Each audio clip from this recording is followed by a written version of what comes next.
is carried out by addition. It's different from this one. You do the concatenation, okay?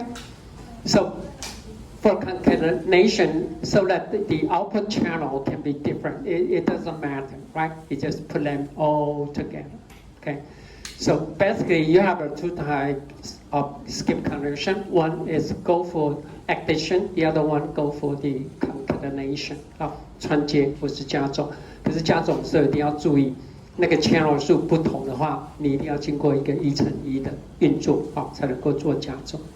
OK， 这是 inception。That's the original model of inception. From the previous output, okay, no matter it's the original input or from previous layer, it will go for one by one first. The only purpose here is try to reduce the channel, okay, the number of channel.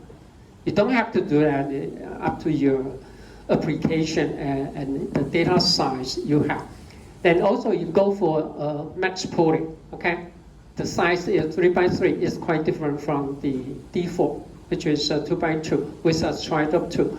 But max pooling, which means it didn't do, it didn't change basically it didn't change the original input, okay? But it just maintained the maximum local value. And you go for the stride of 1, okay? Not the typical 2. But anyway, after the 1 by 1, then you do the convolution for 1 by 1, 3 by 3, 5 by 5. Okay. After the mass pooling, again, you carry out 1 by 1 and do the concatenation of these 4 branches. Okay. That's the original model of inception. Actually, you can revise it for your own application. It does not have to be follow the fix. Okay. Actually, I don't know originally why the author proposed to you go for the max pooling. I don't know. You need to try out, okay, all the possible architecture. Anyway, that's the original idea, okay? Now, here's another one called dense length, okay? Here's the example of the dense length block, which means you can connect a lot of dense length block 1, block 2, block 3, okay? So we can go very deep. Now, let's take a look at each block. Apparently, it goes for 4 convolution. See that? Convolution 1, okay?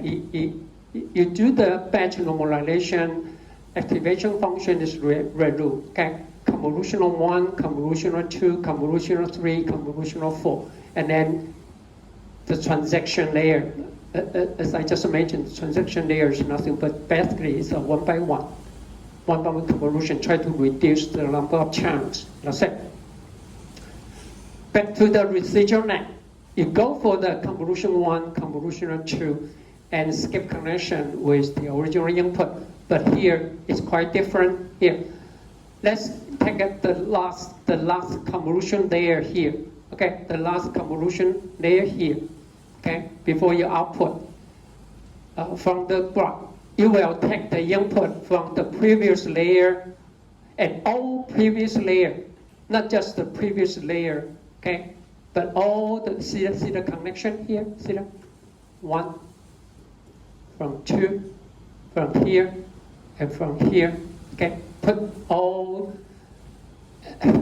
so it won't do this just like the residual length that contain 100 more than 150 layers, then the connection will out of control. So you use the so-called block.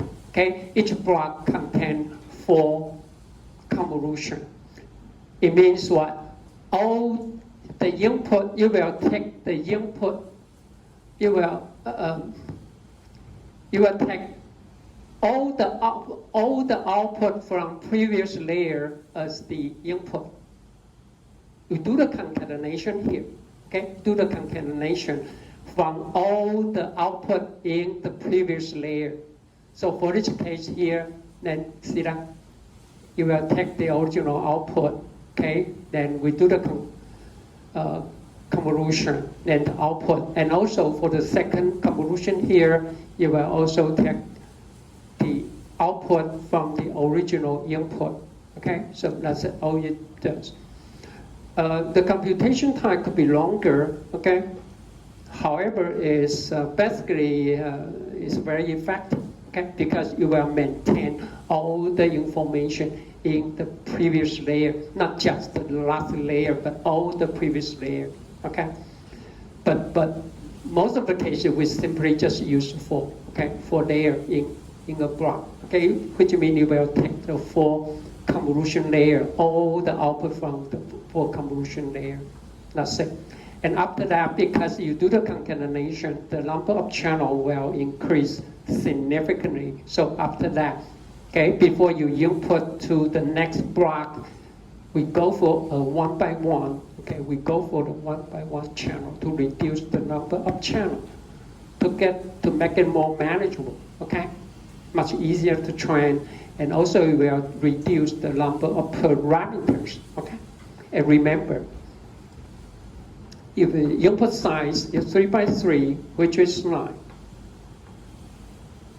if the number channel is up to 100, which means what? Then for each operation,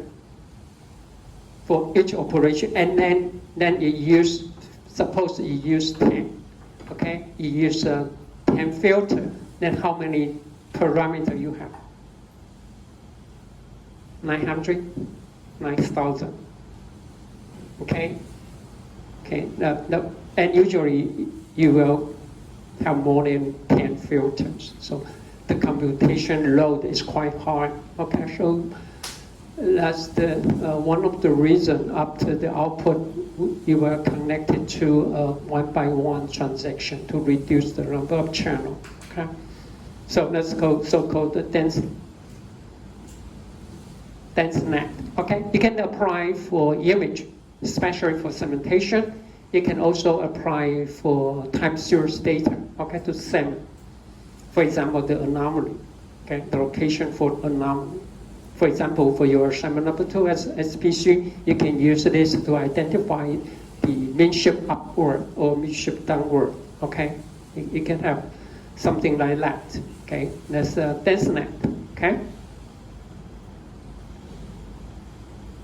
Okay, so that's it. Okay. I'll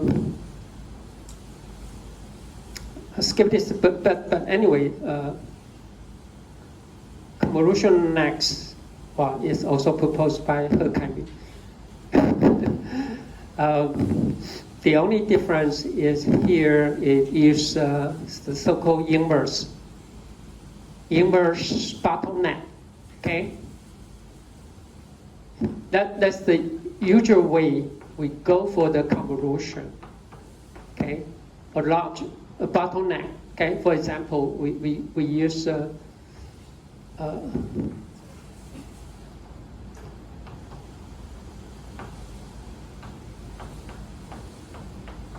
okay, this is the so-called bottleneck. Okay, this is the number of channel. Okay, number of channel or number of filters. Okay, but in the convolution neck, the first one you go the inverse bottleneck. See that is small. Okay, 96. In the middle is up to 384 filters. It's getting larger, and for some reason, this block is better than the bottleneck block. Okay, it's so-called inverse. Okay, inverse bottleneck. Okay, and it go for the layer normalization, not like the traditional go for the batch normalization, and it use the usual way go for red rule, but it go for the Gaussian arrow. Okay, the Gaussian arrow will have something look like this. Okay, something look like this. It's the activation function. Anyway, you go for all the strategy here, you just try to mimic the transformer. Okay, 这是 transformer， 因为 transformer 在它里面是这样做，包括它用的这个 activation function， 那它用的normalization， 它用 layer normalization， 所以它试着跟它一样，然后看它有没有是不是因为 transformer 的architecture 不一样，它唯一的目的就是。But anyway, you found out this architecture for some open data set, okay, competition, it performs better than the transformer. Just it may not be true for all cases. Okay. I already mentioned that, okay, about what's the difference between the batch normalization and layer normalization. Okay. Now here's the Gaussian error. Okay, something look like this. Now let's take a look at the CNN. Okay, the CNN for time series data. Okay, one-dimensional CNN. It's nothing, but actually, here's the time, okay, just like your assignment number 1, time series data. Then you can go for the convolution layer 1, convolution layer 2, convolution layer 3 for feature extraction, okay, for feature extraction. And basically, after that, you will connect the two fully connected layers. This is for classification or for forecast, okay, for forecast. To forecast the feature, or what will be the value, for example, the stock market, okay, the stock, or inventory, or the demand in the future, okay, near future. So that's one of the application, okay, the input. For the representation here, because it is time series, so that just for each feature map is one dimension. Okay, but the channel could be multiple. Okay, the channel could be multiple. For example, you can collect the time series data with 10 sensors at the same time. 因为你假如同时装10个感应器的话，那你这边呢，你就会有10个时间序列讯号。那有10笔就代表你有10个 channel. Okay, we represent. Even you only have one single time series data, you may apply. I would mention it later. Okay. What I'm trying to say is, you can do the low pass filter, okay, and also high pass filter, so that then you will have 3 channels, right? The first channel will be original time series data. The second channel will be the low pass filter channel. The third one will be high pass frequency of the original. So you can do a lot of pre-processing. Okay, as any time series technique you use for the in a traditional way. For example, you can go for Fourier transform, or you can use WebNet. 你可以用小波，你可以用傅立叶去截取它不同的频率，那就会造成不同的 channel. Okay, so the input could be from one single sensor, or from multiple sensor, or from one single sensor, but with multiple pre-processing, just like the low pass filtering and high pass filtering. Okay, that's one of the. Then you go for the one-dimensional convolution, okay, and finally connect to at least 2 fully connected layers for prediction or for classification. Okay, this is very much just like what you are doing for your assignment number 2 and 3. Okay. Here's some paper that use this idea. Okay. It go for the inception layer, okay? Before you do the prediction. Now, you use a channel, a filter of length 10, 20, and 40, okay? 10, 20. So apparently this filter is trying to extract the local information, but with the filter of length 40, you will extract the trend. Definitely, this cannot be your baseline model for your assignment number 2. Why is that? Well, what is the input length for your SPC? It's only 60, right? 那常只有60嘛，60你搞一个40，当然没有说不可以啊，我不知道。可是，一般不，假如说你的程度只有60，你不会用40，OK？ just like your assignment number 2, the original length is only 60. In that case, usually you won't go for a convolution filter up length 40. But anyway, that's the way you do this thing. Okay, that's the original suppose. And then the number of filter will be change the number of channel. Right here, you use concatenation. Okay, use the concatenation. Okay, from different filter. Okay, so for local information, for global information, which will be the trend. Okay, for time series analysis. Okay, and then you can connect again to the fully connected layer for forecast or for classification. Okay, that's the way to go. Okay. Okay. So this just the same here. Just it shows you with the flow diagram. Okay, here's the previous layer.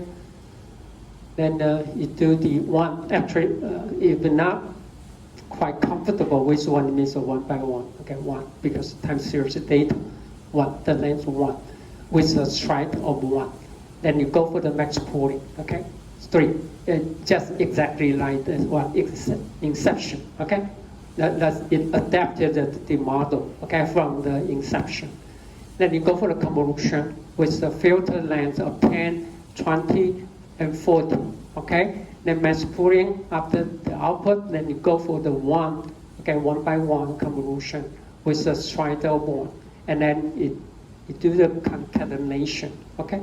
Concatenation. Usually after that, then you will go for 1D convolution, okay? 1 by 1 convolution to reduce the number of channels, okay? And then we'll connect to the fully connected layer, okay, for classification and for forecast.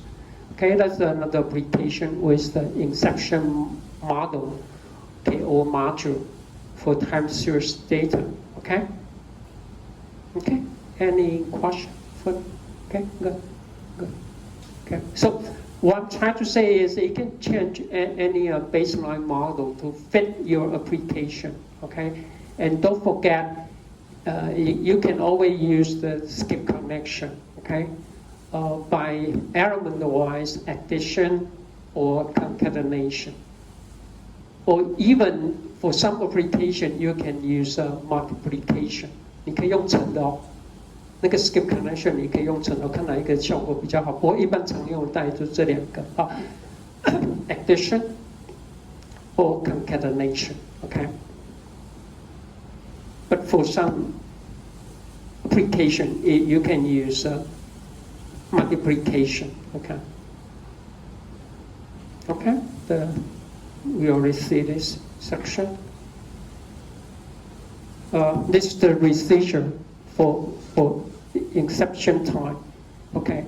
So you will include the inception, which means when I say inception module means what? You have a lot of parallel filters of different sizes, okay? And also you will use the skip connection, just like the residual lag here, okay? As you see here, okay, just exactly, you go for the 1 by 1 to make sure, okay, the number of channel for the input, okay, from here will be the same as the final output channel, okay? This is the only reason for it. So it combines both inception module for parallel convolution operation of different filter size. At the same time, you will do the skip connection, which will go for the element-wise addition by the residual block, okay, by the residual block, okay. But for this case here, it go for 3, okay. Of course, you can change it to 2, that'll be fine. Just like the typical residual net, you go for the convolution 1, convolution 2. But for this one, you can go for inception module 1, inception module 2. Okay, it does not have to be 3. Of course, you can include inception module 4 and so on and so forth. Okay, but the only reason I talk so many different alternatives is you can always build your own architecture, okay, to fit your application and your model type, and your data types, okay? That's one of the things that you can use.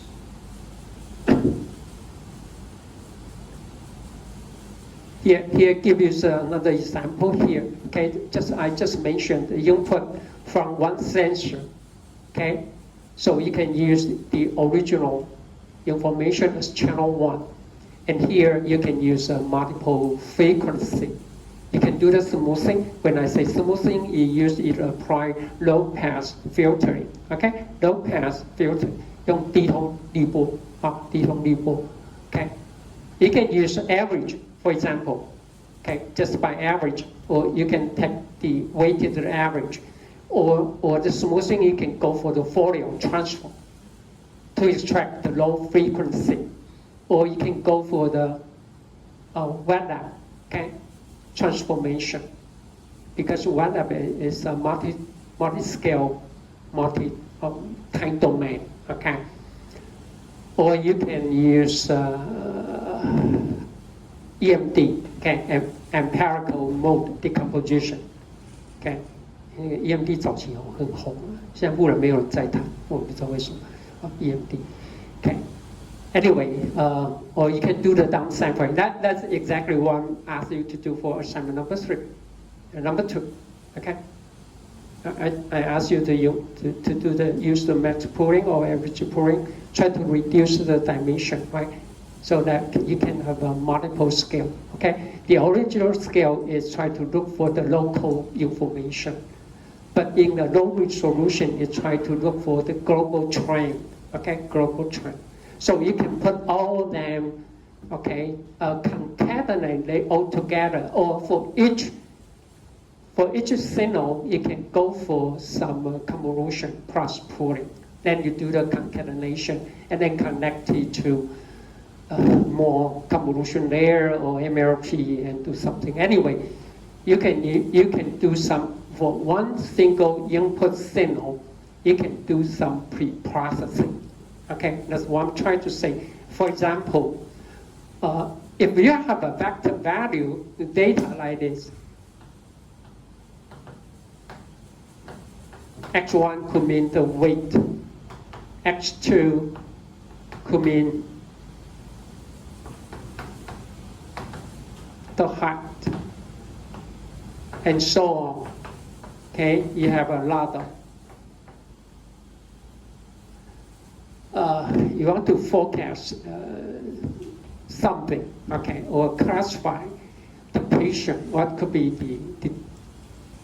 what will be happen in the future for the patient.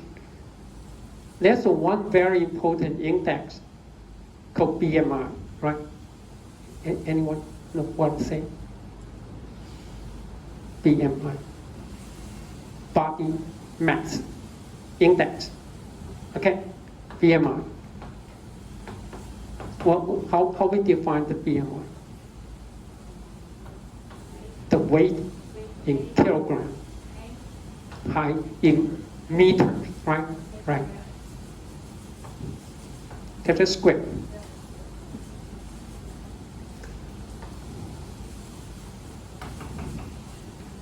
Well, you expect at some layer, some node will learn the BMI. It may or it may not. You have no idea. You know what I'm saying? So, if you have some prior knowledge, you had better use it as a feature. Oh, that's something about feature engineering to do. You can also input, for example, you can use BMI as another additional feature. Okay, in case it may or it may not. Because if this is x1, I put x1, should be x1 divided by x2. Now, how to learn the weight here? It's not that easy because x1 always, if this x1 always need time to wait and for the others. So it may or it may not learn the BMI. That's what I'm trying to say. If we know something about the original signal, you can do some pre-processing.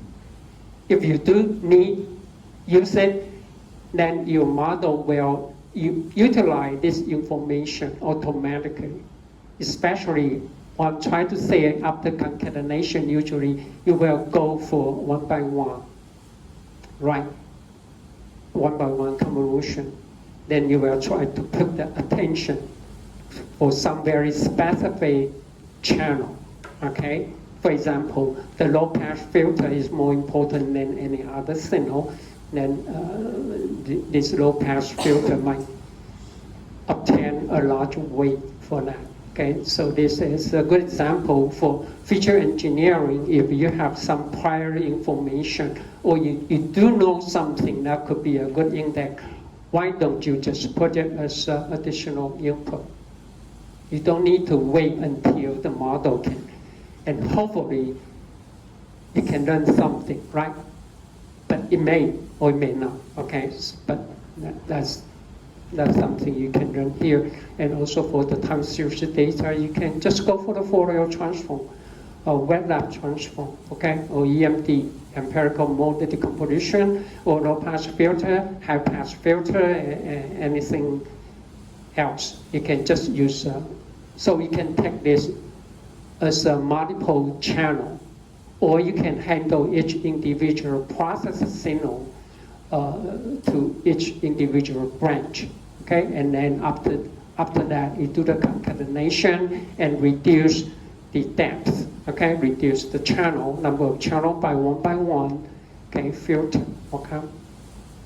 Or for the vector value here, if you have good information or you have the knowledge, just go for it. Don't wait for your model to learn this feature, okay? So that's something you can look for, okay? All the model here is quite simple, okay? You can just use what you have to do for your assignment number 2 and number 3, okay? You can revise it for you. So that's the purpose for assignment number 2. You can make your convolution very deep, or make one of your convolution layer very wide, okay? And look for the different dimension, okay? To look for the local information and global information, okay? That's about time series data. That's something you can do, okay? And here I give you another a code example, okay? You can just take a look up here, okay? So that's the end about CN base.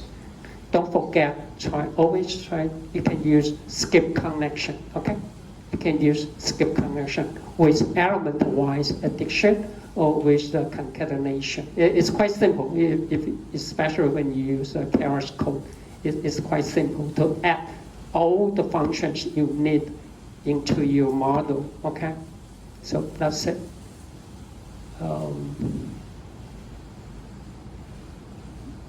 Well, we don't have a time for contrast learning. It's another way for feature extraction, but we don't have a time for it. Okay, that's about CNN, okay? Now, I have something to say about autoencoder, okay? Let's go back to talk about the autoencoder. As I mentioned, autoencoder is an unsupervised learning where the input is the same as the output, okay? The good thing about it for the user is no label and no annotation. It's required, okay? When you actually implement, for example, in manufacturing, most of the process engineer or the demanding charge, they prefer to see lab, okay? Otherwise, they always tell you they don't want to do the annotation at all, okay? They will ask you to do it, to do that for them, okay? But for autoencoder, there's no, the only thing they need to provide is the normal sample, that's it, for example, okay? For autoencoder, okay? Autoencoder as I mentioned, it contains the architecture will be encoded and decoded. Okay, so the basic model is like this. Okay, we have the encoder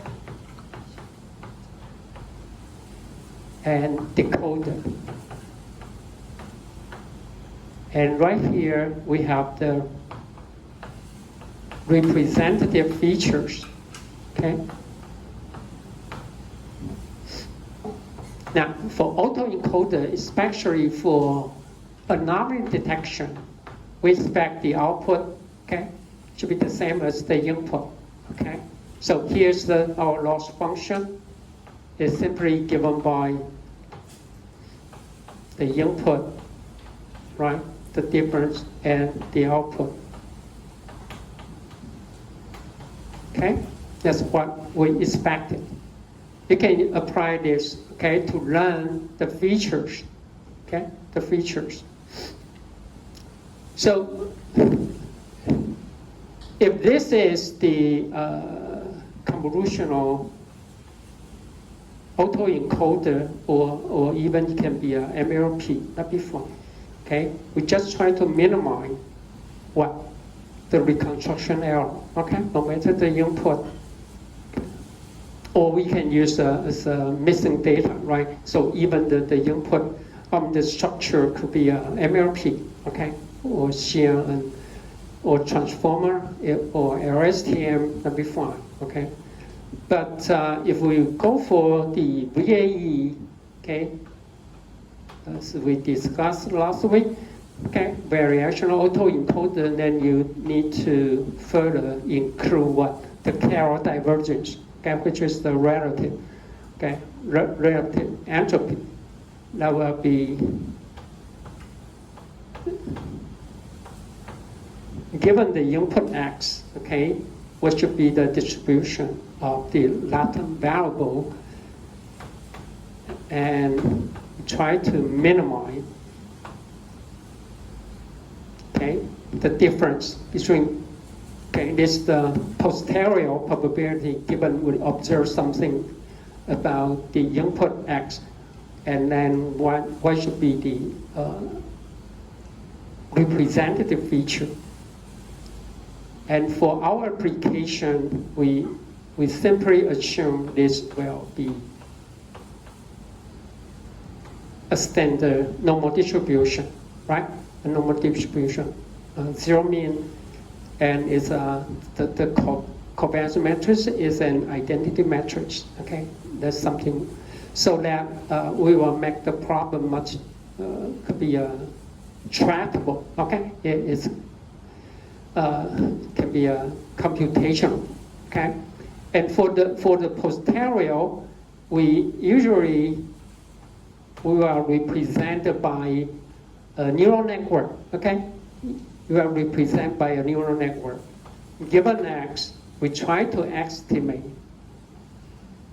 the mean vector and the covariance matrix, which means we simply assume it will follow a Gaussian distribution, okay, with the mean vector and the covariance matrix given the input X.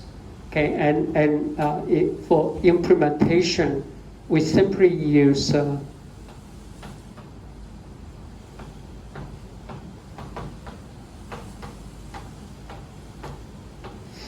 diagonal, okay, covariance matrix. Okay, we simply assume all the covariance, okay, in the up diagonal element is zero. There's no correlation at all. We simply just, so that our model will try to learn the mean vector and the diagonal covariance matrix, okay, or the diagonal matrix, okay. So that's the traditional way we do the thing for the autoencoder, okay, where the input is the same as the output. So we can either go for the MLP, okay, the decoder, or the encoder. The decoder can be both MLP for the vector value input, okay, or they can be a CNN, LSTM, or transformer, okay? For the unstructured data, such as image or time series data, that's the autoencoder, okay? Now, let me give some more details about this model. Suppose we have a three. Let's just take the convolution layer as the example. Okay, we have the encoder. Okay, we have the encoder. And this is the representative. Okay. Then we have a decoder.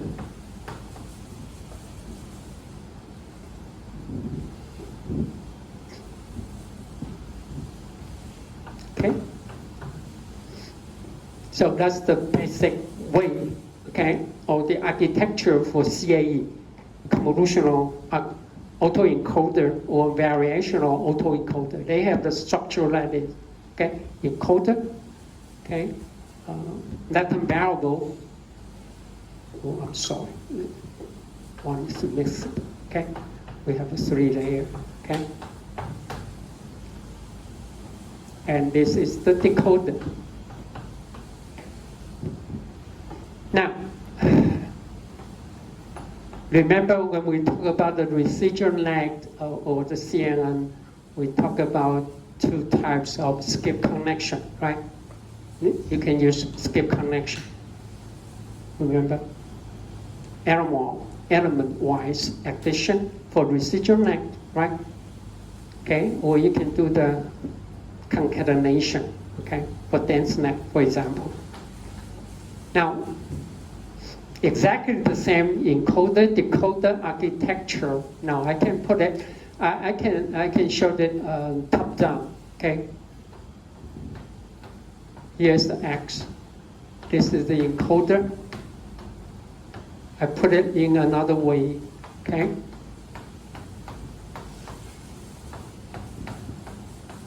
Here's Z. Okay.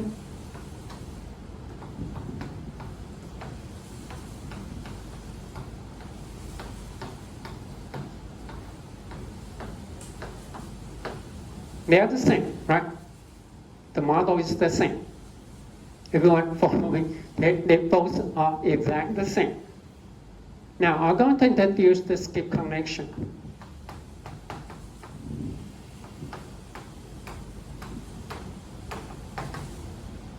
By concatenation, okay? By concatenation. Okay. Here's what I do here. This is the encoder, and this is the decoder. Okay. Now,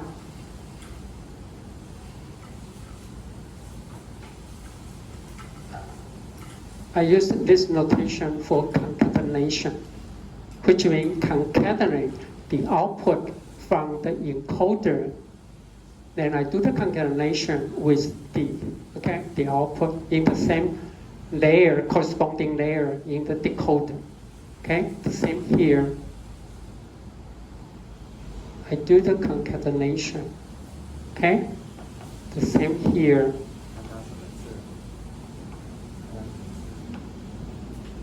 Okay, so this represents the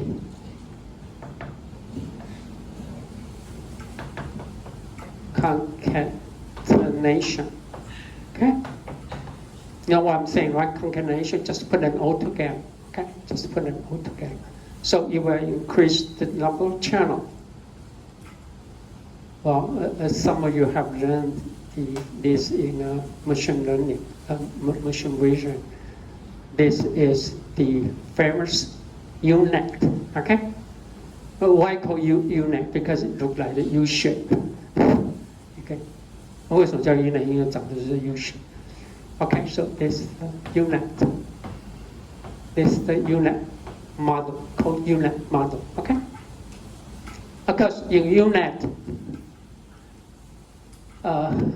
basically it's not used for autoencoder. Okay, it's used to generate something. Okay, especially for unstructured data such as image or time series data. So for that, the loss function. So the loss function of UNet is try to minimize y is the ground truth output, and y hat is the estimate output from your UNet model. So basically, UNet is exactly the same as the autoencoder, or exactly the same with encoder-decoder architecture. Okay? But the loss function a little bit different, because in the autoencoder we try to make the input the same as the output. But for UNet, okay, we make the estimate, the output, as the same as the input, so that you can think of, I mean, the original UNet it proposed for image segmentation and for medical image. 它是做影像分割. But anyway, you can use UNet for your assignment to application. For example, you can annotate the mean shift upward location or segment, okay, and ask UNet to identify the location for the upward shift or downward shift. Know what I'm saying? But anyway, with this one, it's different from autoencoder, because for the autoencoder there's no human intervention of labeling or notation. But for UNet, basically you need to provide what should be the ground truth, okay, and then you will learn the output, make the output the same as the ground truth. Okay, so it does need some annotation. Okay, there's a very famous one, UNet, by using skip connection. That's it. Okay, it does not have to be just 3 layers. It can be 4 or 5, but you just do the concatenation. The idea is what? It's try when you by the way, usually you will do the down sampling. Okay, you will do the down sampling by a factor of 2. Okay, it will reduce. Okay, such as your original input have the length of 60. After the down sampling, it will become 30, then 15, and so on. But when we do the decoding, this is down sampling. Okay, but in the decoding, you will do the up sampling. You will go for the up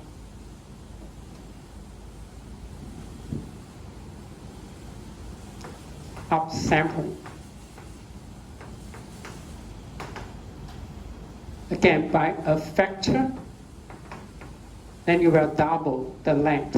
Okay, so you will have the corresponding length, and in the end, you will recover the length of the original length. Okay.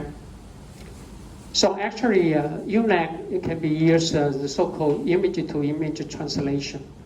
When I say translation, is what? You can input black and white picture and convert it into what? A color image. That's one of the application.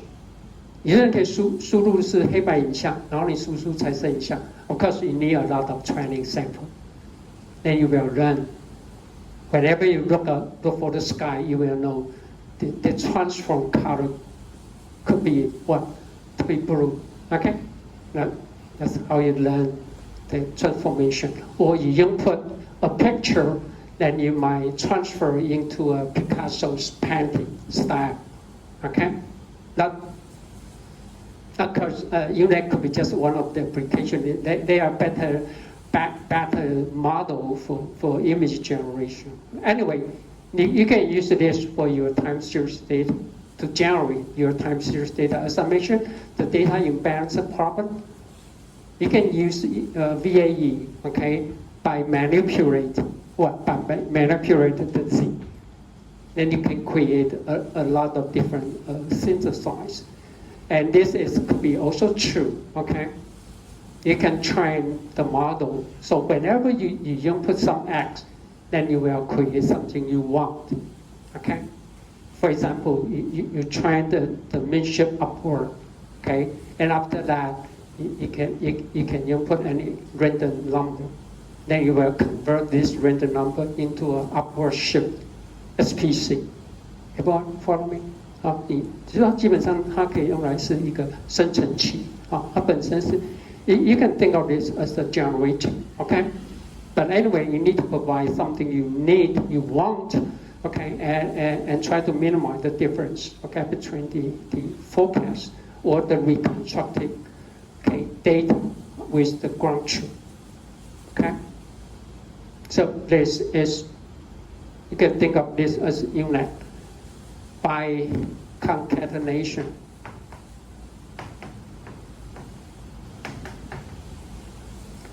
Now, the same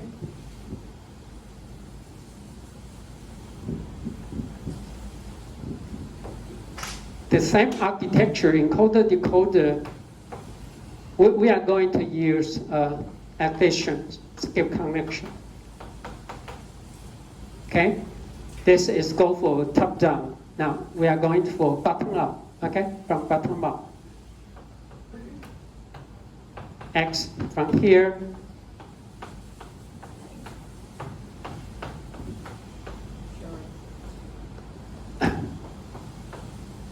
Again, this is encoder.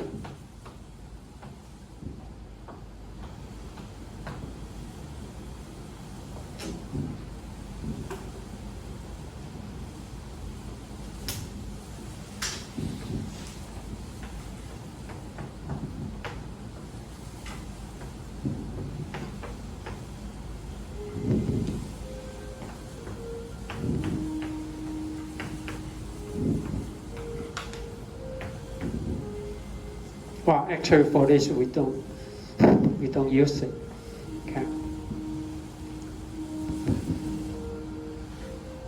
Now we are going to use addition skip connection.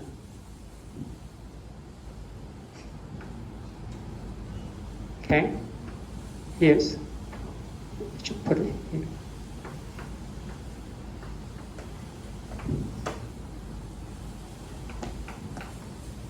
Okay.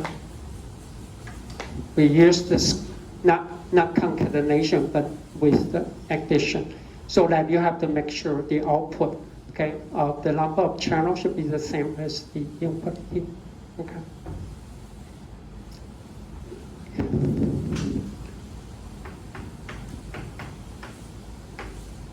This is the so-called feature pyramid network. Okay, FPN. Okay. Now it's not originally used for time series data. It's used for object detection. It's used for object detection. This is the basic architecture in YOLO. Okay, you only look once for object detection. It's getting smaller and getting smaller. So this is the pyramid. This is to use what? To extract the large object. Okay, in object detection, you try to extract the larger object. The lower resolution is trying to extract what? The small object. Everyone follow this? 因为它越缩越小，所以它这边呢是在看大物体，小是看大物体，然后呢，在原来的尺寸呢是看小物体。In time series data application, what is this is the lower resolution. What is the purpose for that? To find the trend, to find the trend of the signal. This is to find what? The local anomaly. Okay? In the higher resolution. Okay, let's take a break.